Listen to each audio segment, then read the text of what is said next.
A little while ago I wrote something up online that described a little scenario that I worked out using this MasterBook Easy rule set, which is available as a free download from this website. And in that, which I wrote out in here, I was sort of envisioning like a Harriet the Spy scenario where I created a kid character who was like the master spy, and she was interacting with a suspicious neighbor.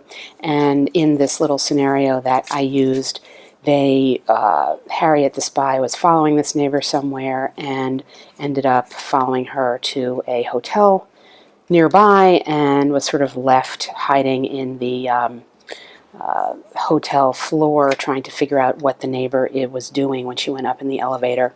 And one of the things that I really played out was this sort of social combat, which interested me, the conversation that they were having in the elevator to try to determine whether or not the neighbor would be hiding her actions from the kid spier or not. And I found this rule set, which is supposed to be more or less a universal rule system that can be applied in many ways. Let me show you the game credits here.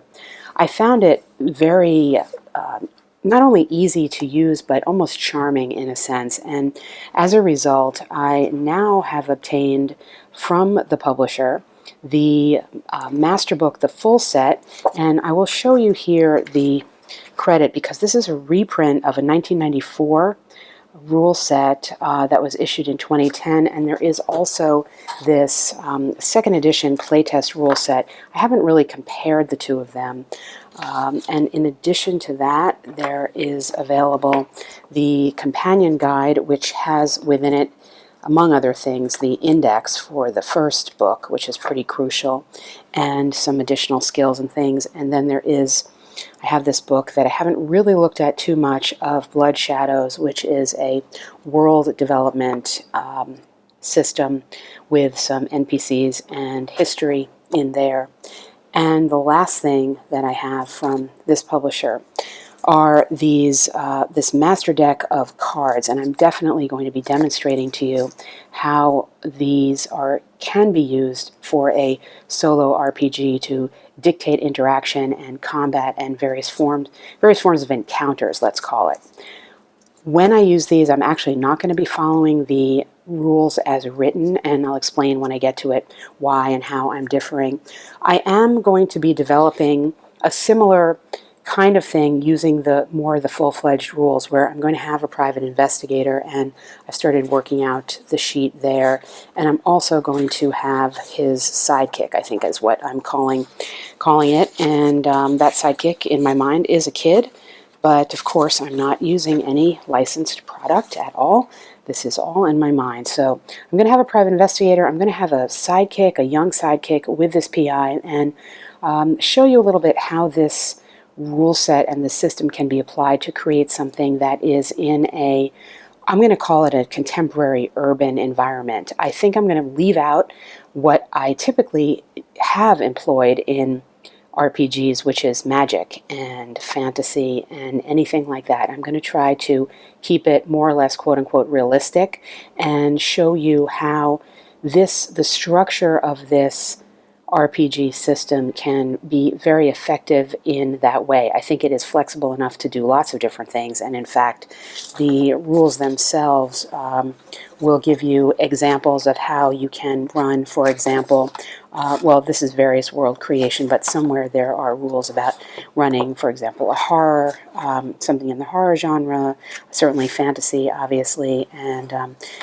obviously you can see here from the cover any type of noir, gumshoe sort of situation. But I'm going to keep it relatively contemporary and relatively or completely free of magic and as quote-unquote realistic as possible with demonstrating MasterBook. I'm not going to go through the rules in detail. I will talk about some highlights in terms of how success or failure is determined and basically just show you how it plays out. It's not, as far as RPG sets go, doesn't have heavy overhead, and I think you can get a flavor of the core elements of how it works and how it's so flow so easily, I think, from what I will go through. And if it interests you enough, you can certainly download the free material before checking out or purchasing the full set, because the free material does give a good indication of the benefits of the full set. And again, these cards, I think, are just absolutely invaluable to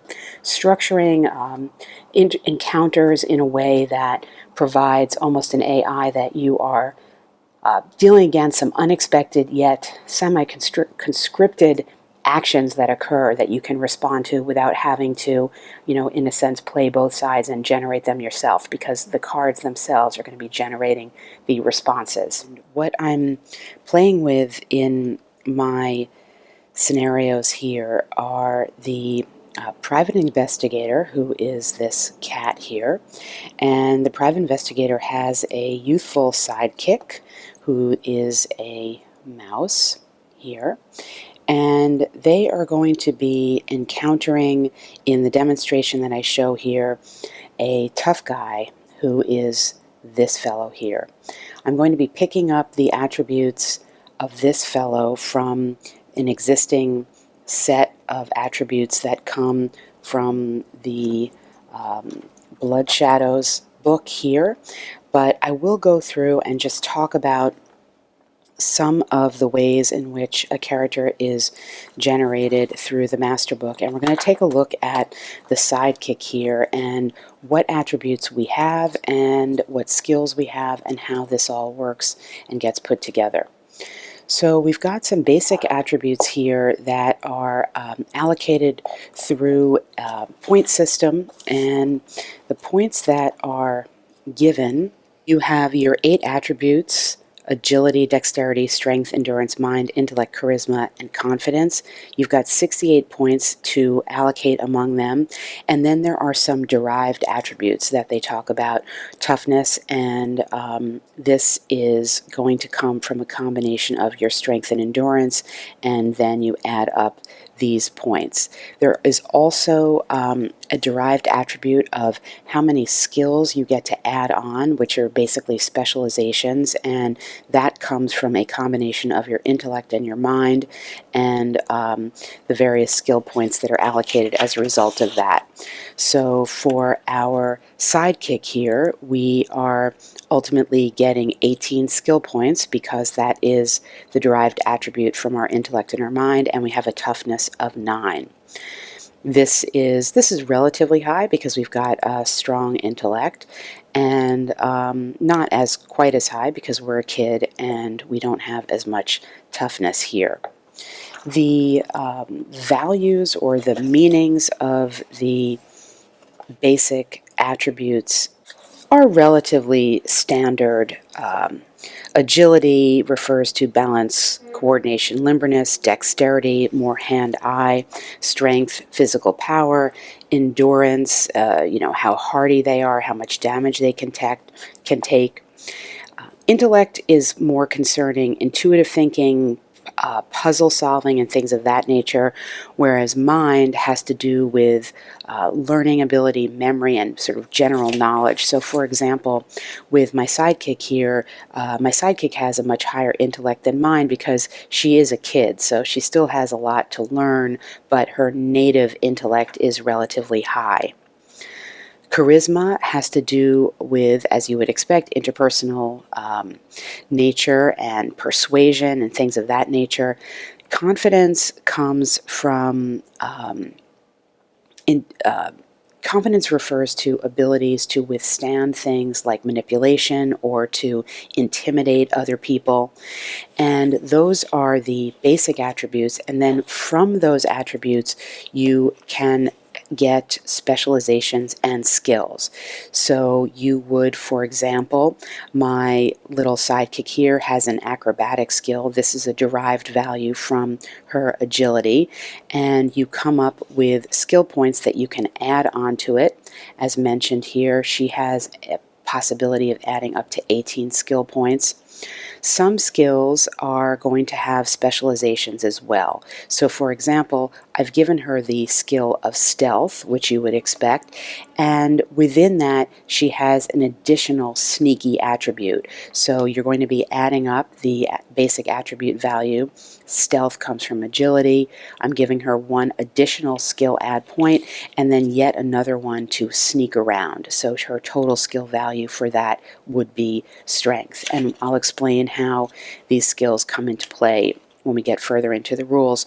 Similarly, she picked up the unarmed combat skill, but I am modifying it to fit this kind of scenario that I'm playing out. There are no weapons here. Well, maybe somebody's going to have a gun, but she certainly is not going to have a gun or anything unarmed beyond kicking. So I've given her a special kicking attribute add-on to that. Ditto for her tracking. We are operating here in a sort of urban type of environment, so I've given her the urban tracking skill. Should my adventure go out into the wilderness or even the suburbs, she is going to lose that specialization because she's a city kid, and I'm trying to model that or represent that here. Some of her other skills involve things like deduction and, oh, I see, I need to fill this out with navigation. I forgot to write that down. She's going to have a navigation skill, and again, this may, I'll probably make this be something along the lines of navigation using, say, public transportation if she gets on a bus or something of that nature. I'm trying to create a character that's going to work in the environment that I'm working with. Obviously, she has a charming add-on attribute.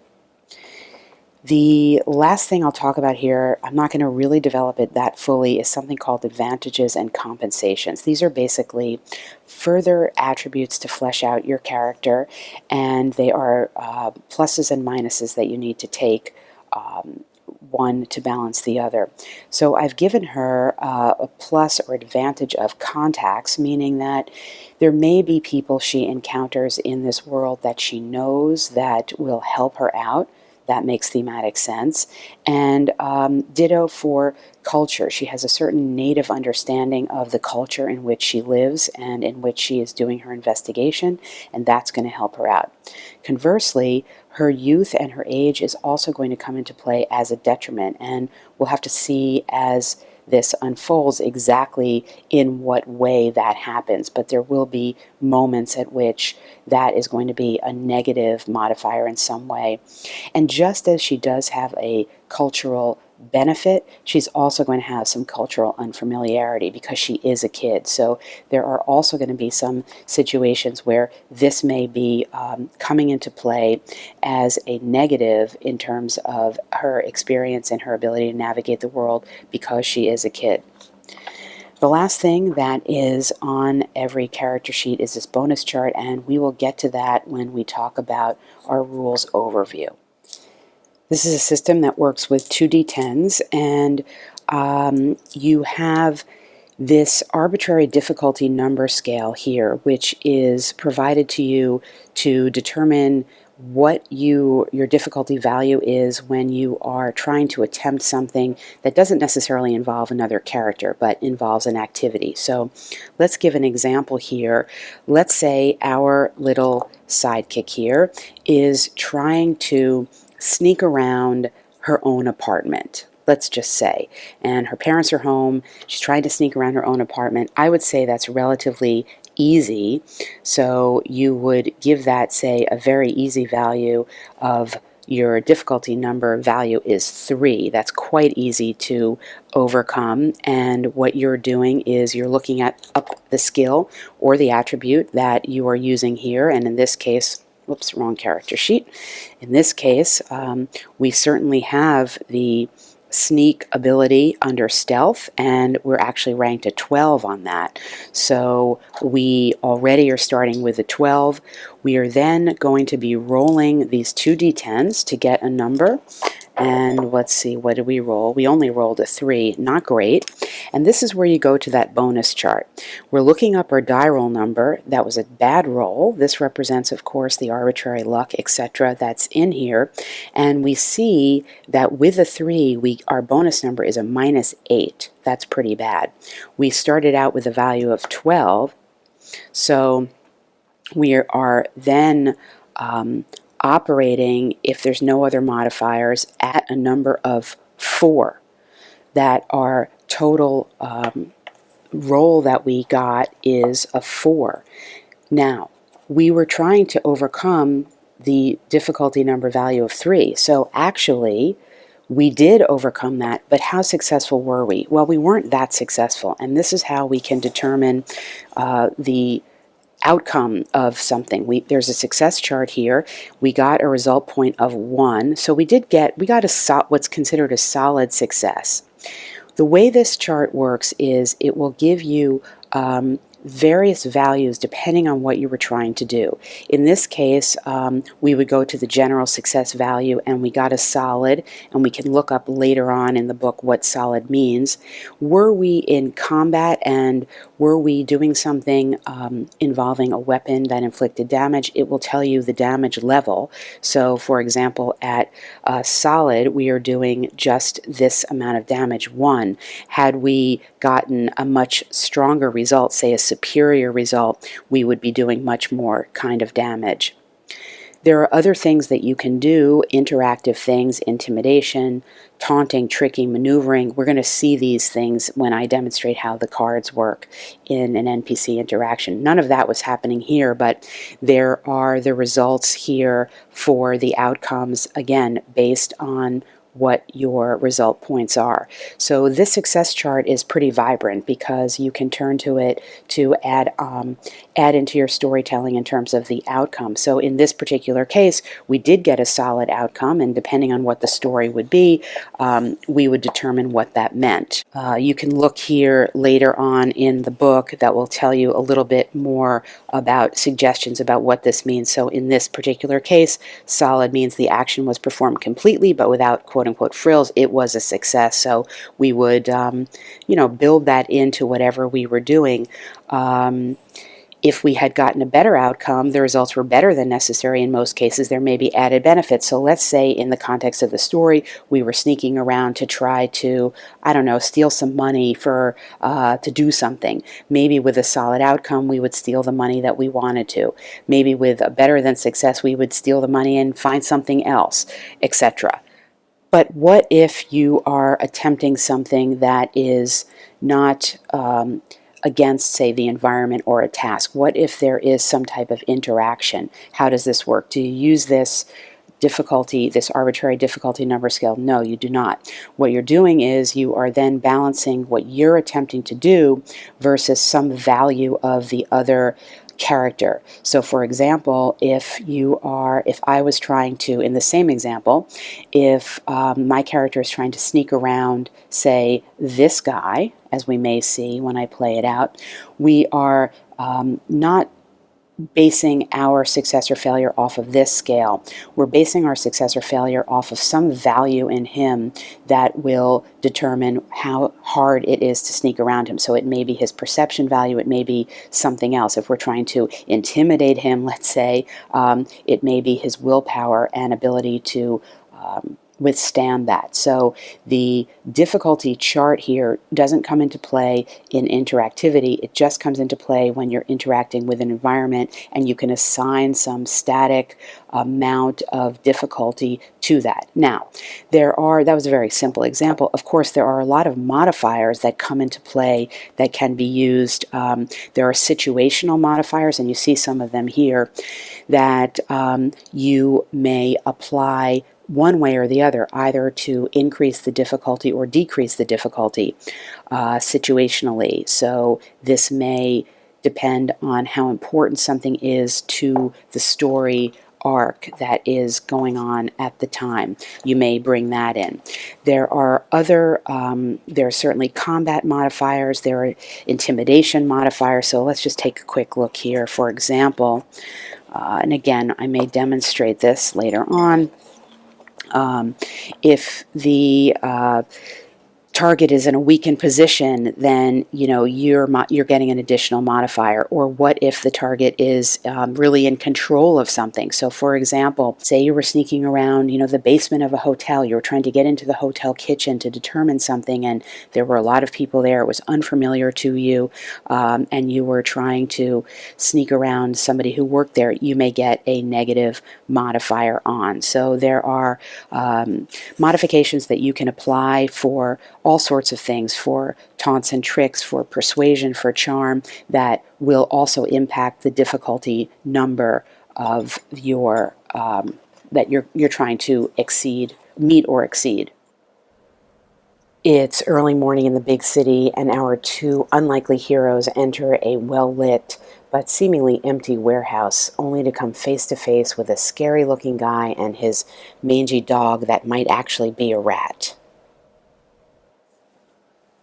Encounters and interaction with NPCs, of course, can be the lifeblood of a story and of a role-playing situation when you are with other people, but I find when I'm doing solo RPGing that encounters that are non-combat related in particular can be difficult, because you're running away with no script whatsoever, and to me that sometimes really breaks the wall that I'm trying to somehow artificially set up between me and the story, so that if I am interacting with some type of NPC solo, it becomes apparent that I'm playing both sides, and that especially if I'm not acting under the direction of combat rules, what do? You can just roll on a lot of tables and say, I find myself in a situation where I've got my character asking this guy, hey, what are you doing here? And,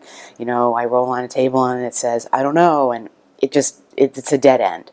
So I have been using this MasterDeck of cards, which we'll go into in a minute, which has been a wonderful addition to me to create a restricted space where there are a limited number of actions from which you can choose, and they are not so limited that it feels as if you are playing out something written for you, but they are limited enough that it gives you some choice, it gives some narrative direction, and they've really been a surprisingly wonderful addition to this aspect in particular of setting up scenarios, games, adventures, whatever you want to call them. This is a deck of cards. Now, I will hesitate, or I should say hasten to say that the way I have been using these cards is only partially per the rules, because the rules for these cards in MasterBook are for multiple players. So I have adapted some of them, and I would also hasten to say it's somewhat of a work in progress. As you'll see, we're going to just sort of randomly play something out, but before I do that, let me explain to you a little bit about the cards. I have separated out there are a number of different types of cards you get. Most of them are the black and the red. There are a few that are all red, and there are even fewer that are pink. I'm only playing with the black and the red, which we'll get to in a minute as we show how it works. The red cards here, the reason that I'm not using them is these are known as subplot cards, and the text on the top here is meant to help direct a subplot in the story, and per the rules that the GM may or may not, when one of the player reveals them, choose to enact this part of the story. Since I'm not using this aspect, I've just taken out all the red cards. The values on many of them are the same that we will be using, but in order to avoid confusion and not having these come into play that I don't want to use, I remove these. The other parts of the deck that I remove are these few all pink cards. I actually don't really know how these are meant to be used, whether they're just interspersed with the rest as wild cards and then a player may get them or not. But you could certainly, that's sort of funny, you could certainly figure out how to use them if you wish, but I've taken those out as well, and they provide you with a couple of blank cards too, so you could make those up as you go or as you become familiar with the system. But let me show you what I am using. So Let me go through and explain what everything is on the card, and then I will show you how I use it, because I'm not using it exactly the way it is meant to be used. The top value here, every card has a number. I can't remember how many there are in the deck. I'll put that up. And that's just meant to say if you put this game away, you could just note down the cards you have in your hand or whatever. So that's pretty convenient, actually. The material in black is referred to the enhancement part of the card, and what that does is it describes an effect that will happen if you use this card. So if you play this card, you're breaking through into a situation, and what this means is you're allowed to add +3 to any skill attempt, even if you are unskilled or untrained. So that's great, and you have various effects. They're not all the same, obviously. So this one, presence, you're adding +3 to the value of any particular skill, and this is giving you a +1 to the bonus of any action. So there's a variety of different options here. We're going to skip over this for a minute. This line here is extremely important. It's called the initiative line, and what it refers to is there are two different types of acts or scenes or you could call them encounters, that the game refers to. S refers to something standard that's happening, and D refers to something dramatic. So you need to decide before you start using these cards whether you're using them for a situation that is more or less routine, some routine encounter in the game. Of course, these things can change, but this is at the outset of the encounter, or whether you have a feeling already that it's going to be something dramatic. Based on what you decide, you then will ascertain who has the initiative going in. P refers to you, the player, and G refers to the game master, or in this case, the NPC, for example. So in this case, in a standard scene, you would have the initiative with no restriction, and the game master would be coming in and acting under this stymied condition. So the lines here are conditions that are in effect for the entire encounter for that side, and there may be something in effect for everybody, or in this case, not everybody. So here's another example from a different card. And the various values of these things we will go through when they come up in the game, but in the way that I'm playing it, I pull one card and that's it. That will be reading for this value, which will impact everybody's action in that entire scene. And then the bottom line here, the action line, I think it's called the approved action line, is going to suggest some actions or mandate some actions that need to be taken by the character. And again, the way that I am playing it here, for example, in a standard scene, the game master player or the NPC would be acting with a stymied condition, and for this card would be doing a taunt action. Were it a dramatic scene, he would have the initiative, he would be acting in an inspired way to defend himself. So this is how you read that together. But again, we're just using this to set the entire scene. So when we start pulling cards, we'll be simply looking at the action line, and then, of course, putting it in conjunction with this enhancement up here, should we choose to do so. So that's a brief look at the card anatomy, excepting this white line here. I'm not using this the way that I play, but it is meant to be used in to aid somebody in a multi-step task. So for example, if you were doing something like picking a lock or whatever, and there were like 3 different aspects of that lockpick you had to go through, A, B, and C, as you were doing it, you would be pulling a card, and if you were on step A and step A was on your card, that would be a success. If you were on step B, it would be a success. If you pulled this card your 3rd time around, there is no C listed here, so then it means you failed. I haven't used the cards this way at all. And then, of course, there are some lines that give you something ambiguous, so the game master would need to interpret that. I'm not really sure how that would work solo, but that's what that line is. So for our purposes, we'll just simply be ignoring that line in our play. As we set the scene here, we have wandered in the early morning into this warehouse. There's police outside, and instead of encountering a policeman, we see this kind of thuggish character with his mangy looking dog guarding what we think is some crate or something that we need to investigate. I have predetermined, and I will say now, this is going to be a dramatic scene because we've been sneaking around to get in here and we don't know what's going on. Especially we're thinking we're going to see a cop because of the cop car outside, but actually we don't. We see this fellow here who's looking quite intimidating. So we're in a dramatic scene. So you need to determine that first, and then you pull your card, which is going to be the card that remains out for the entirety of the scene. And you look here at the D line because we're in dramatic, and we see that because we're in dramatic, the game master player, or the NPC, is acting in the up condition, and we are acting in the flurry condition. So what you need to do then is to determine what that actually means. And the up condition, let me just read it exactly, means in an up condition the character automatically gets to re-roll both dice. Our NPC is going to get to re-roll on every roll, and this again will remain in effect for the entirety of the scene. We are acting in the flurry condition, and I believe the flurry condition means we get 2 actions per turn. It does.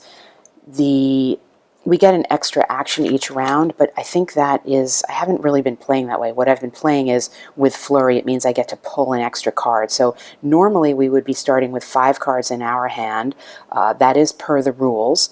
The rules indicate 5 cards if there's 1 player. Now again, in these rules, 1 player means a player and a GM, but nevertheless, we're going to take 5 cards for that, and then because we're in flurry, I'm going to say we get 1 extra action, not each round, but each for this whole encounter. So I'm going to pull 6 cards from my hand. 1, 2, 3, 4, 5, 6. So this is my hand, and we'll look at that momentarily as we play them. And we then see that the NPC who can re-roll a die is going to have the first action, who has the initiative here, and his action is going to be somehow a maneuver action. Now it also says he could perform 1 extra action this round in exchange for this card. What this means is we could toss this card and pull another one for an extra action. However, we have no guarantee that that would mean he continues with initiative. So we're not going to do that. We are going to be interpreting this maneuver action in an up condition for his first action of this round. As we come in, he is going to be figuring out to himself what he's going to do.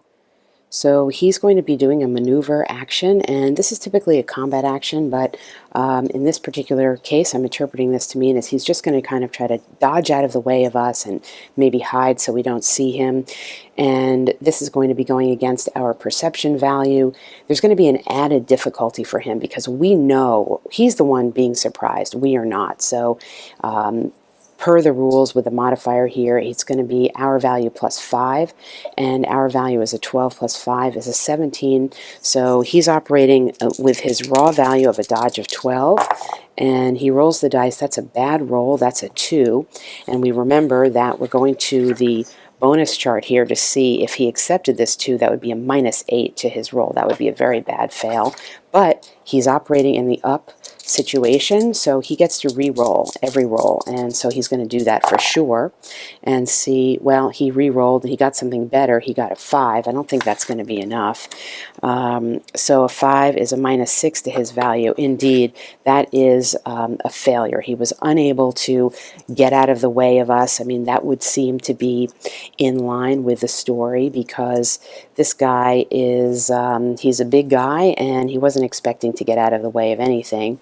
It was just his natural reaction to it. We come in, we're alert, we're already looking around, we already have a fairly high perception value because our sidekick here, I'll just look and see how I got that. Our perception skill is already been added to twice, so we were operating with a 12 there. And when I'm working with 2 characters, I will choose the single value that is most beneficial to me, and in this case, the sidekick is more perceptive than the PI, so she's not fooled. Neither of them are fooled by this fellow, and now it moves to our turn. So on our turn, we will be looking at our cards and determining what we want to do. And we have these various enhancements that we can choose among and play out the card if we want to get one of these bonus actions to whatever we do. For my side, I don't really pay attention to this specific action. I'm really just looking at these enhancements and sort of what they mean. Like, we probably are coming in with a lot of adrenaline, so maybe we want to consider using that card. Let's see, what else do we have here? We haven't gotten into life points, so I'll skip that. We're not going to make him fail. He already failed. This is a general card. I'd like to save that if I possibly can. We have this willpower, mind, intellect, or related skill. Well, let's see. Let me give this a little bit of thought. Yes, I do think it makes the most sense for us to try to use this willpower card. We're going to use our deduction skill because we're really trying to figure out what's going on here, why this guy is here when we thought that we were going to be finding some police inside. There's some type of cargo or warehouse items that we see that we're interested in getting to or investigating or finding out about. So we're going to use our deduction skill to try to figure out if we can get him to reveal something to us. Now, this guy, as you would expect, he's not that smart. We're smarter than he is. His intellect is only an 8, and we are going to be, so that's the baseline difficulty level we're trying to overcome. Our what we're using here is our perception skill, which is based on intellect. So we're getting a baseline of 12. We're going to throw down this card to add a +3 to our value. So we're working now with a deduction, what did I say? We have 11 plus 3. So we have a baseline number of 14. Now, that's against his 8. However, we are in a situation we basically have no idea what's going on, so there is a modifier chart that comes into play under the perception skill that's instructing me to take a +4 to the difficulty number because we have no idea what's going on. So this is raising the difficulty level that we need to overcome to 12. So let's take a roll and see what we get. Well, we rolled very poorly here. We also rolled a 2. Didn't he roll a 2 before? That's not great. That's a massive fail. So that's getting us nowhere. But that's what happened. So that's the luck in the game. And now it moves over to his turn. So we don't draw up a card. We're just down to our 5 cards. We put our hand down here. And now, while we are still having the this line, this up in effect as the overall enhancement for him, we're no longer working with this card. We are pulling in his next card, and he is going to be doing the trick action based on this card. In this particular case, he gets no benefit. This is irrelevant to solo play the way I'm using it, so we'll just ignore that. But he is now operating with the trick action, and I'll need to figure out exactly what that might mean in the context of this scenario. Basically, a trick is a sort of brief misdirection or deception. It's used, it can be used in interaction like this, but also combat. But it's the key thing is it's just a kind of brief thing, and basically done to keep somebody off balance or whatever. So I think what we're going to do is we're going to have our guy here maybe have his little rat guy running around, or not doing that, you know, running around, darting around, not doing any type of attack, but maybe just something to kind of get them off balance, and that is what we are going to do. So again, we're working with our 9 here, and we're going to actively try to resist that with our intellect, and we have a value again of, let's see what we're doing on this. We've got, I guess that would just be a straight intellect of 10 that we're working with. But so we're starting out with our base value of 9. We're trying to overcome this value of 10, and we roll down here Oh yeah, they rolled well. That is a 17. So let's take a look. This is not going to be good for us, but it'll give me a chance to show you the success chart. The bonus number that we get from this roll is going to come in at a 6.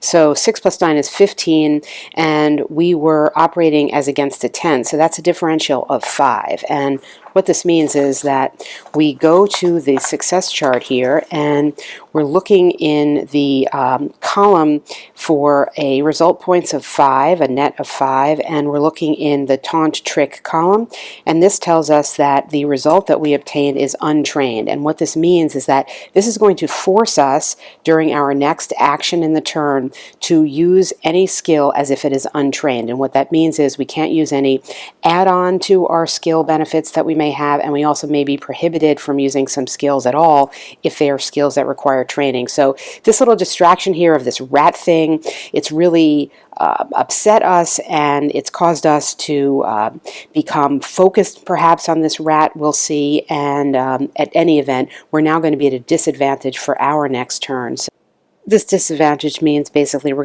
got to toss out one of our cards. That's how I'm interpreting this. And if you remember way back when, we actually got a card at the beginning due to the overall condition that we're in with flurry, but I'm going to lose one of these benefits, so I have a cancel.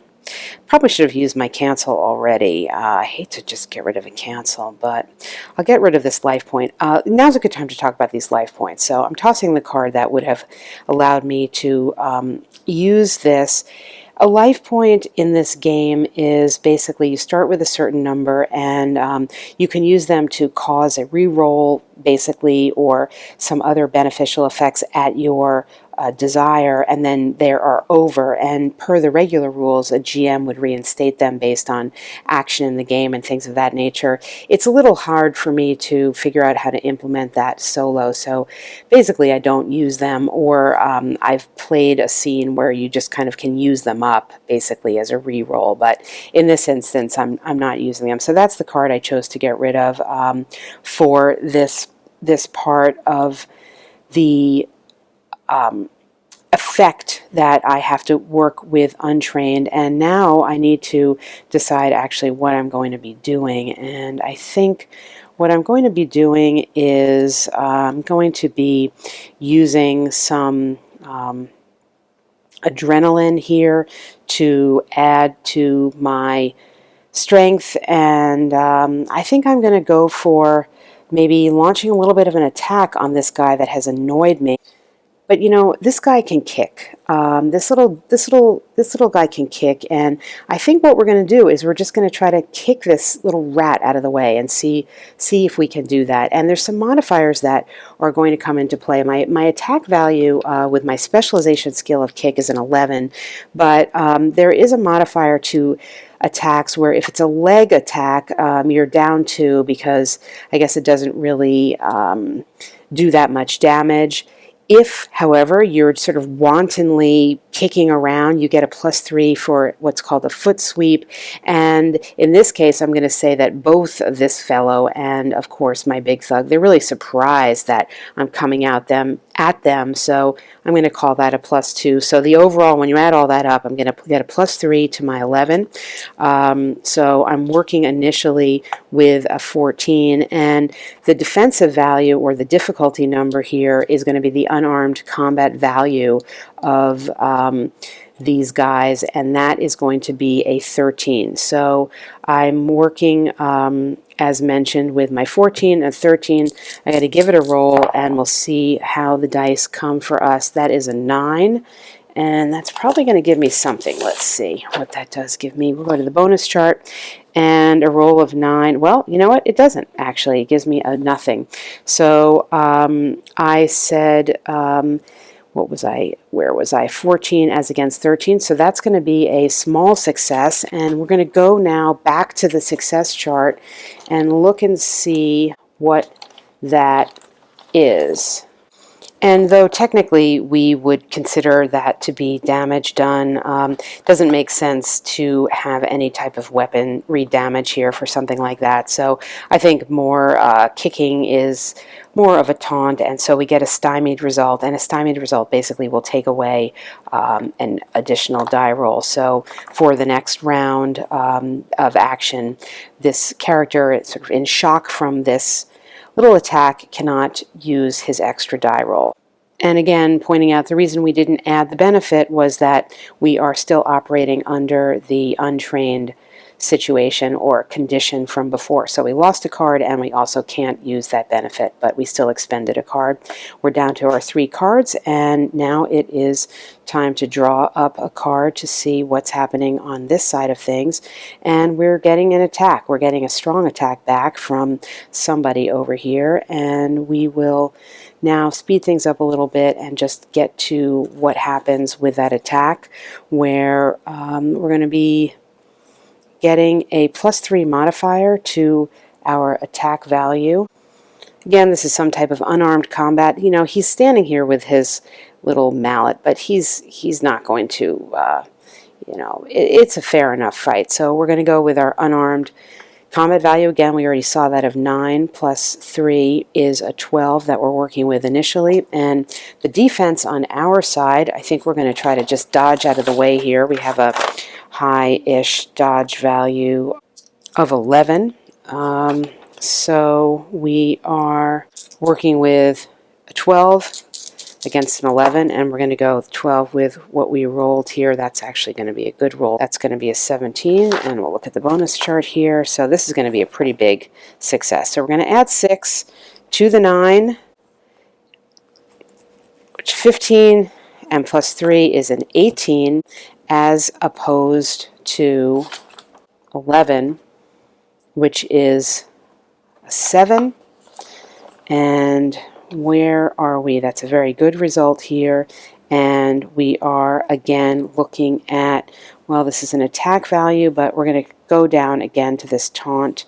So untrained, once again, we're going to be forced to discard a card and also lose a benefit. So that was the successful attack. We're not wounded here, but we're just ever stymied and limited in what we can do. And so one needs to discard a card. I'm not using this card, so probably should discard it. And then, well, the choice is really to keep +3 to something in particular or +1 to any action. I think at this point we may be retreating, so I don't know what we're going to do, so I'm going to toss that. And for my this is my last remaining card now for this round, and I'm going to get a +1 to whatever action I decide to do, and we need to assess the situation. We haven't gotten very far. We inflicted a little bit of kicking damage to this rat thing, but we are no match at the moment for this thug and whatever it is he's trying to protect there. For my next action, I've decided I'm going to try to run away. And our movement rate is a 6, his movement rate is a 7, and as you can see here, we're not on any type of grid line or anything, so my interpretation of this is simply that under normal conditions, we would not necessarily be able to run away. It would probably be unlikely.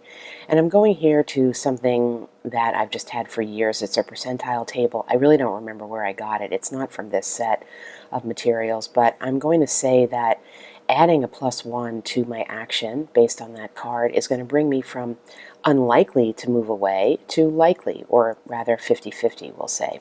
So based on that, we're going to just roll some dice and see, are we able to run away or not? And we rolled a 25.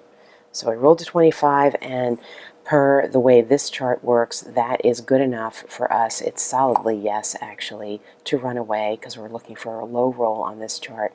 So we run away, and we're going to reassess now what to do next. My journey into the system started with this MasterBook easy set of rules that I downloaded from this site and used them to create this teeny little adventure that was a kind of Harriet the Spy situation. And I really got into it when I had these two characters in the elevator. These are my notes here, and what was going on and all the modifications I was bringing onto the rolls, basically just to determine whether Mrs. K, who was the neighbor, would be able to thwart Harriet, or the little character's desire to know where she was going. And what I loved about it was the fact that it was a little bit gamey, in a sense that there were so many different provided, even in this just 12-page rule set, so many different provisions for including modifications and to determine not only success. So here's a shorter success chart. I showed you the bigger success chart in the full set of rules, but there's also many different, here's a damage modification chart, a healing chart, these skill difficulties charts. This is really where I began to enjoy the system a lot and know that I wanted more, because the skill difficulty chart, these are just, again, in the short rules, will give you various skills and then a difficulty number to overcome, or a modification to a baseline number. So for stealth, it will explain what modification is to if you're having rain or snow or distractions or open terrain or whatever. Same for camouflage, forgery. And the result of this for the solo player is that, and let me just now look at the bigger rules.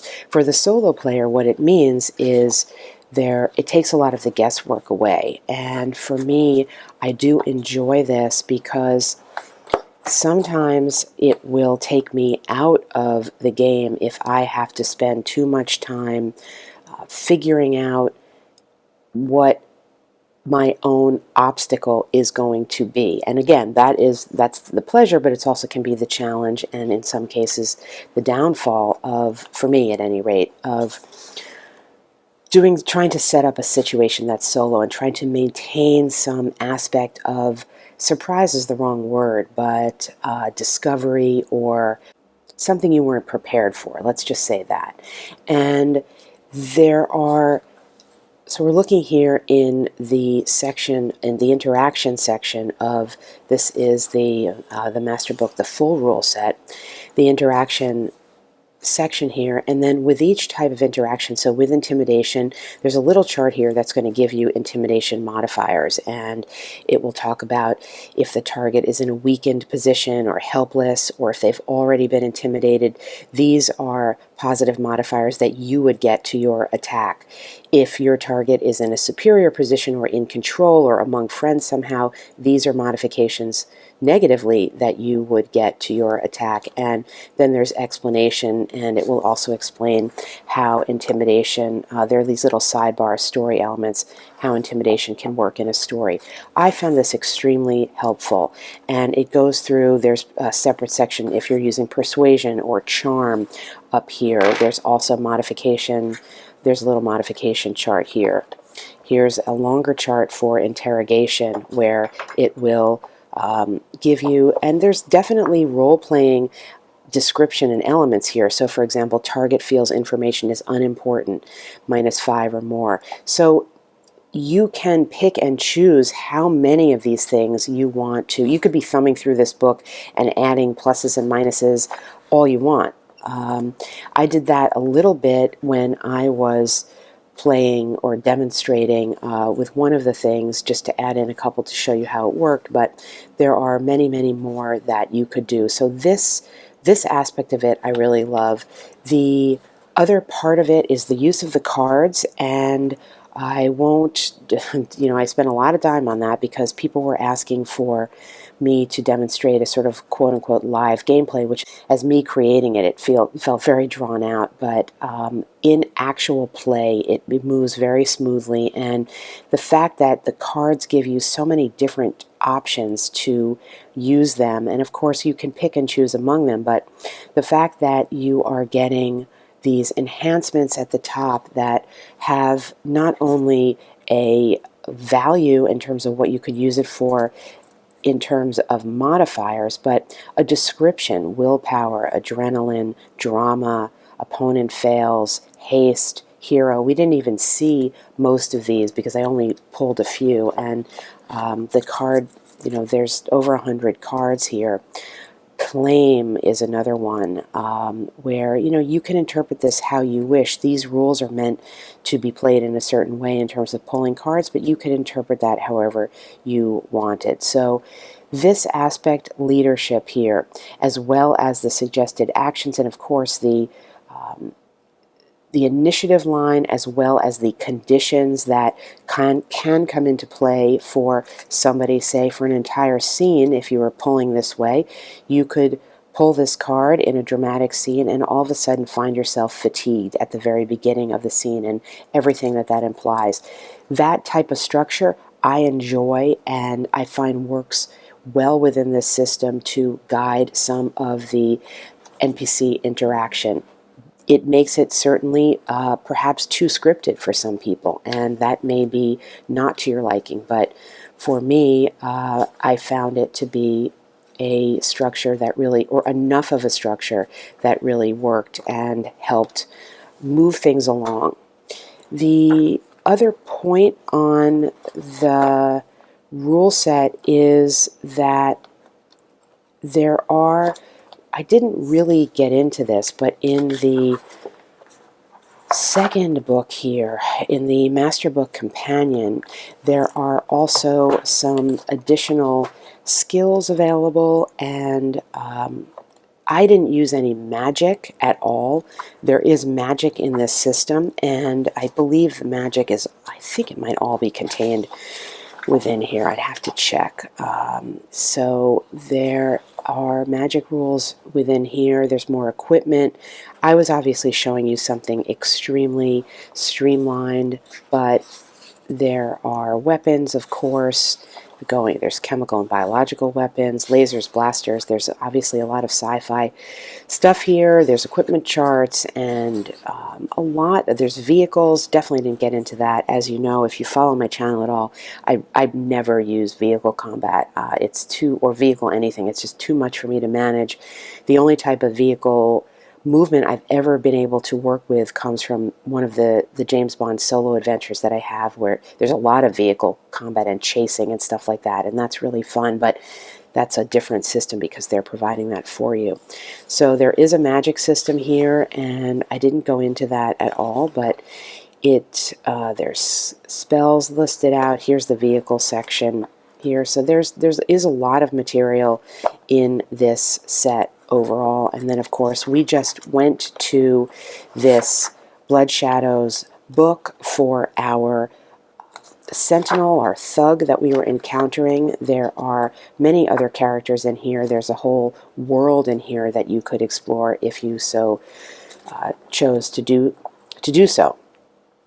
Overall, I would say that for a medium rule set, or a light to medium rule set, it's hard for me to categorize it really. I wouldn't even say medium.